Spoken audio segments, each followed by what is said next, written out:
Welcome back to the channel, Dr. Erwin Kwun here.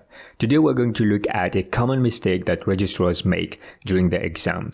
This is a mistake that has caused many registrars to fail the MRCGP exam. Failing to make a working diagnosis is a mistake that can affect your marks in clinical management. Many registrars fall in the trap of not committing to a working diagnosis, and this leads to a wishy-washy plan that is all too vague. Making a diagnosis in the consultation is important if you can, because the patient needs to know what is the diagnosis, and the examiner also needs to know what you're trying to manage and what diagnosis you're thinking about. If you don't verbalize this, then neither the examiner nor the patient would know what you're thinking. So it's important that you explain clearly what you're thinking and why you're thinking so. Based on the information that you're provided in the history and your examination finding, it's important to think about your list of differential. Remember, common things occur commonly.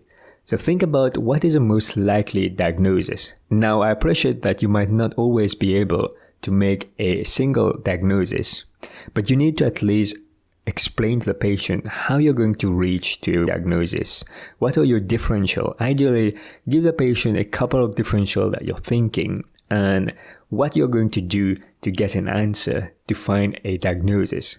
It is also good practice to address patient's idea, either for they had a condition but you don't think so. Then explain to the patient why you don't think they may not have X condition. By explaining clearly what you're thinking, the examiner can understand your plan and judge it to be safe. Next time you're consulting your patient, consider a common differential diagnosis based on the history and your assessment. Explain clearly to your patient what you think is a working diagnosis, and if you don't have a working diagnosis, how you're going to reach a definite diagnosis. A pivotal phrase to transition into clinical management is, I know that you think you may have gallstone, but I think that it's kidney stone because the pain is in your loin. What do you know about kidney stone? Make sure that you commit to a working diagnosis. If you don't state the diagnosis, the examiner does not have any idea what you're thinking. Sometimes it's difficult to establish a diagnosis, but you still need to propose a working diagnosis. You can't just say to the patient, we're going to do some tests and come back in 2 weeks.